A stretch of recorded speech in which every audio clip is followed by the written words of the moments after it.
Gandi keen raafuu shaallaa biilaati. Meeshee Maqaan keessa. ayyaana guyyaatti jedhama. Mee bishaan kana nam meeqatu itti fayyadama? Akkamitti itti fayyadamu? Bishaan kunin baay'ee qulqullina barbaada. Isaa saniini warri paarkootaallee dhufeeti akka boqqolloo irratti quuncisanii qoshaashaan goone naamusaan hin eegama. Shinti beetiin hin jira qotameetti seeraan qorqorroo itti ijaaranii akkasiin seeraan jira. Amma isaa san qulqullina namni baay'ee irratti fayyadama. Baay'ee itti fayyadama. Ittiin gargaarama dhibama biyya Oromiyaa kana keessaa tokko nafu dhufee asitti fayyadama. Fayyee daawaa qaba bakka. Daawaa waan qabuuf hin fayyaa. Uduu irratti gargaaree mootummaan manoota adda addaa akka amma karoora ittiin jalqabe kana uduu ittiin deeme baay'ee mootummaa kana amma itti jammareera. Baay'ee galatoofannaa jenna. Akkanaati. Mee bishaan kun garagaraa burqaa iddoo mara miti. Kun qabbanaaya. Akkamitti itti fayyadaman? Akka itti fayyadaman isa haadhanii bakka tokkotti kolee godhatanii isa bakka irra taa'anii sin jira. Irra taa'anii yoo fuuranii jiran dhaqanii to'ashanii sin dhiqatan deebanii yoo qabbanaafis ta'a horri baadhaanii jira dhaqanii achitti dhiqatanii daa baay'ee qaba jechuu dandeenya. Baay'ee manni eessatti illee naaf dhufeetti asitti fayyadama. Maalii qorichame? Dhibee aynata abbaan dhibamuun waa'ee birtii haa ta'u maal dhibee garaagaraa kan luka kottees lukallee asitti diriirfate yoo gayaa qabaate waan ittiin nyaatu hin shoomsa baay'ee shoomsa. Isaas yoo deebi'ee dhadhaa waan horii kana dindibatanii hin diriiraaf jechuu barbaada. Argaa ijjatee naanis waan argaa arru jedhu. Akkanaan daa baay'ee qaba jedha.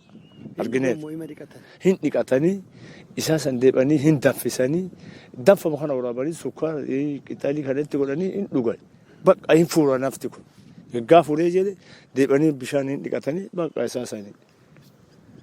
Daa baay'ee qaba fayyee gale. Baay'ee fayyee gale.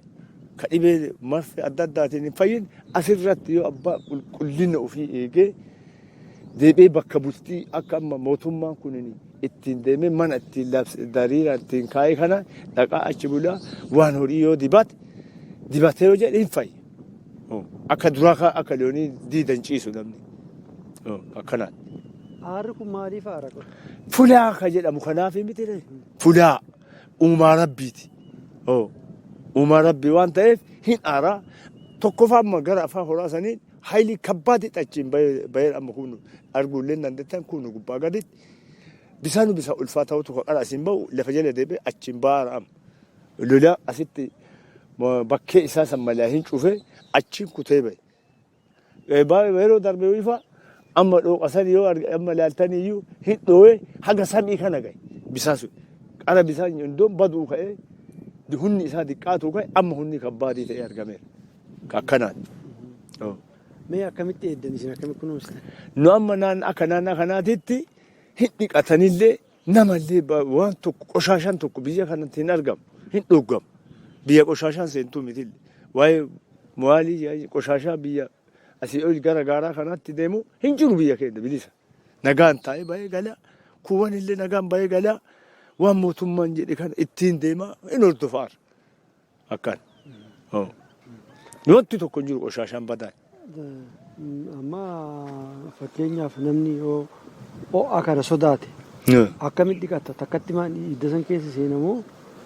Suutaan seena. Suuta. Akkamitti tolfatee argachuu? Akka amma ta'e bakkee ittiin tarkaanfataa ce'anii jira akka dhufeen ittiin bu'u suutumaan laalaa barataa dhaqa. Ittumaan siqaa daduma dhiqateen kun amma argaa jirtanii haadhaa godhatanii hin dhiqatanii namnillee akkuma duraa jiffuu bulee kanaan itti mul'isanii innillee barataa dhaqaa irra deebi'ee irra taa'a akka dhufe irra hin taa'u akka dhufeen takka.